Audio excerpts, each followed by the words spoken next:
Ladies and gentlemen, this is Lions Den with another news and commentary. I did a story earlier today about the FBI had documents saying that the BIE, which is a Black Identity Extremist, is more of a threat than Al Qaeda and the White Supremacists. So, and I got that article from Newsweek, tried to explain the whole situation.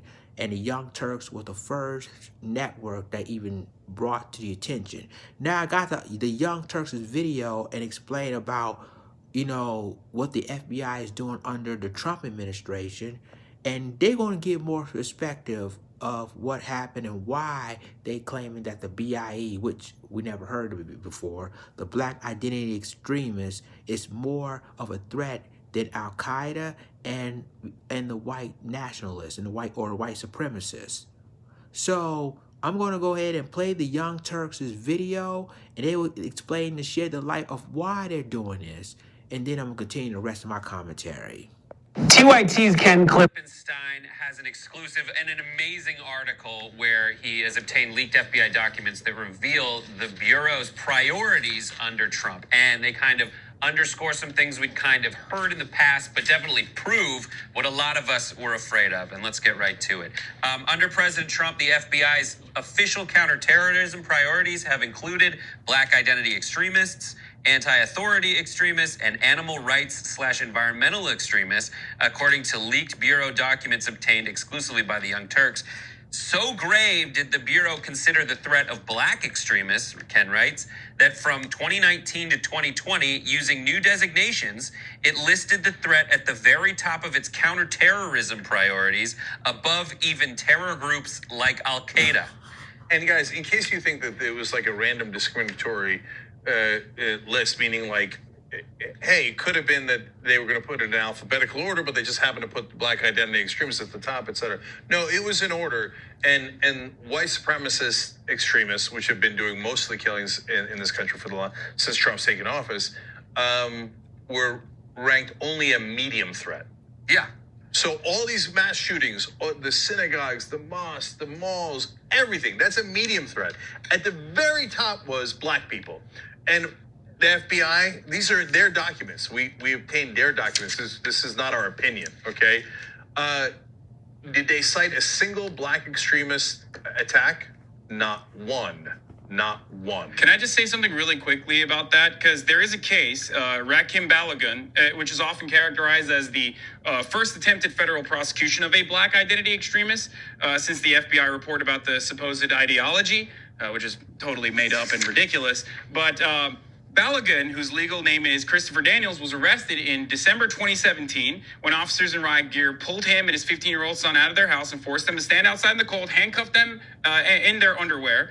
Balagun spent the next 5 months in jail on a single illegal firearms possession charge. Now, remember that. This is going to be important with what I'm going to contrast this with. While prosecutors tried and failed to paint him as a domestic terrorist. Where did they get this information on Balagun? An FBI agent testified that he had been under surveillance for 2 years since video of him at an open carry rally against police brutality circulated online, including on the right-wing conspiracy site InfoWars. Right, but so they're watching Alex Jones' websites and going, that's a threat. But most specifically, it points to a totally natural response to police brutality, the epidemic of police brutality, which is to go somewhere and voice and do your First Amendment right to free, assembly and protest it. They link the idea of Black identity extremism to like the Black Lives Matter movement. By the way, it's also your Second Amendment right. So what do the right wing say all the time? Hey, listen, if the government becomes tyrannical, that's why we need our guns. The guy shows up at an open carry rally protesting the government. Exactly what the right wing celebrates. That's why we have the Second Amendment. They're like, arrest him, arrest him. He's an extremist. And they listen to maniacs like Alex Jones. Meanwhile, white supremacists are doing massacres all across the country. medium threat. There was What an awesome happens- what happens Just really when- quick, there was an awesome BuzzFeed article today chronicling back when the Black Panthers used to do open carry, and all the right wingers who were like, "We need gun control." Well, that's You when know- the NRA was. That's when the NRA was for gun control. They stopped open carry in the state of California when the Black Panther Party marched to the Capitol with their guns out. And in fact, the guy who signed that bill into effect was Governor Ronald Reagan. Ronald Reagan, yeah. So I wanted to contrast that situation that I mentioned, the black identity extremists, really quick, to literal militia leader Larry Hopkins, which I know you guys have covered and I have covered in the past as well, who's free to terrorize immigrants. His militia was rounding up migrants at the border, 100 at a time. They portrayed themselves as police officers. Larry had in his record, he was charged with impersonating a police officer in the past, and he was also brought on gun charges, but his investigation and time under police or time behind bars was way shorter than this dude. Okay, so like, obviously, and we hear about this all the time. There was another guy in the Coast Guard who had like hit list and an arsenal of weapons. He was caught for a second, and then they released him once again. Like, this is such a serious threat.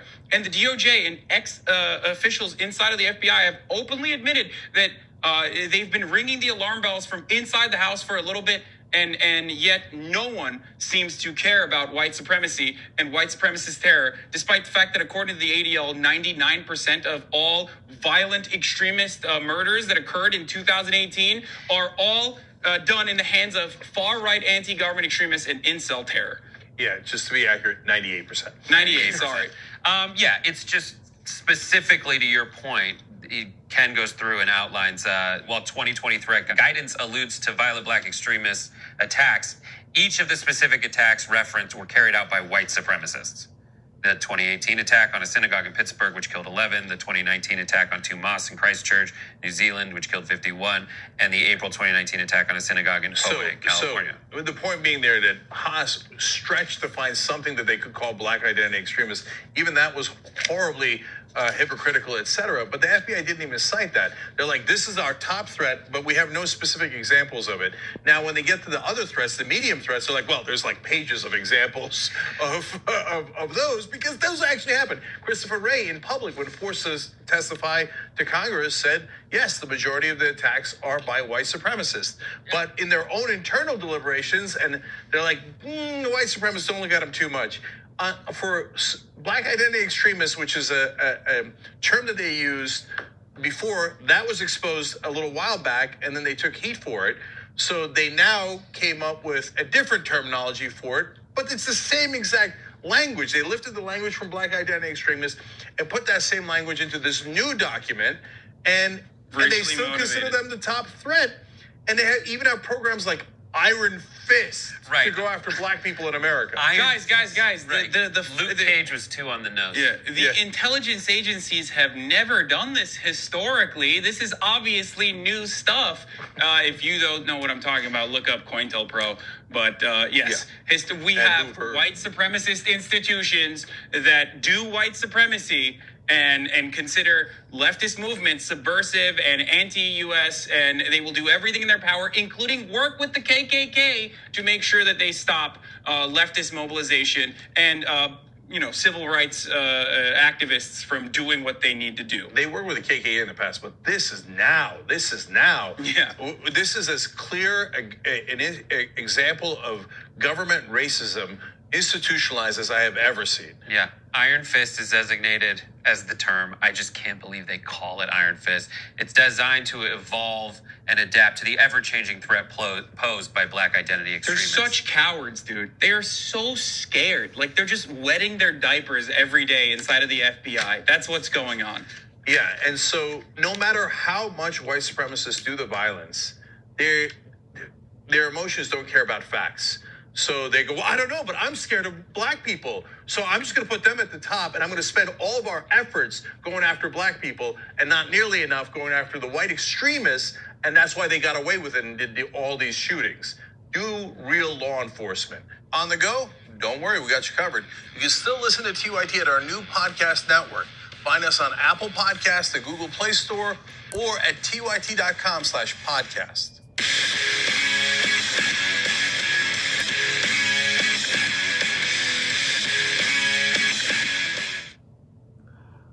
Well, there you have it, ladies and gentlemen. You saw the Young Turks. They were the first network that even have secret exclusive documents of the FBI claiming that the black identity extremists, which is ridiculous. The BIE is the most highest threat when it comes, the highest threat over Al Qaeda and the white nationalists. Now, you heard what they said, that they were saying that the white identity extremes or the white supremacist terrorists are a medium threat, which the BIE is the highest threat. So what they're trying to do, and shout out to the Young Turks as well as Lisa Cabrera for doing this similar story. But what they're trying to do, ladies and gentlemen, is try to blame all the attacks on black people. Blame all the attacks of the black community. Blame all the attacks of the BIE, the black identity extremists, which this never existed. But yet they trying to do that because they knew that the white supremacist terrorist is the most biggest threat in America today. And obviously they want to use the black community or the name BIE as a scapegoat, as an excuse. So, and then they said one source saying about, and this is why I know the FBI was also involved in this.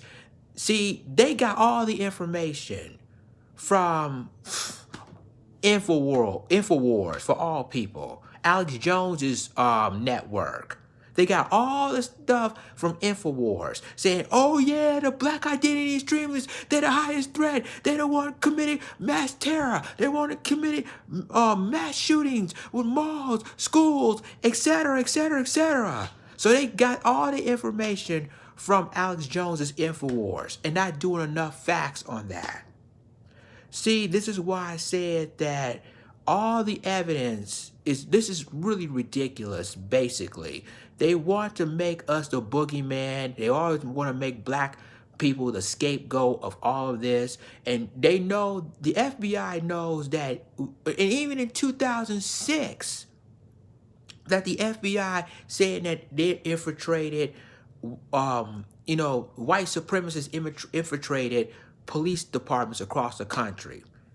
And yet they committed more mass shootings and mass murders in America, more than Al Qaeda or any Islamic terrorist groups. But then they want to tell the public, no. The BIE, the black identity extremists, the black supremacists is the highest out of Al Qaeda and white supremacists. Well, of course, the white supremacist is a medium threat.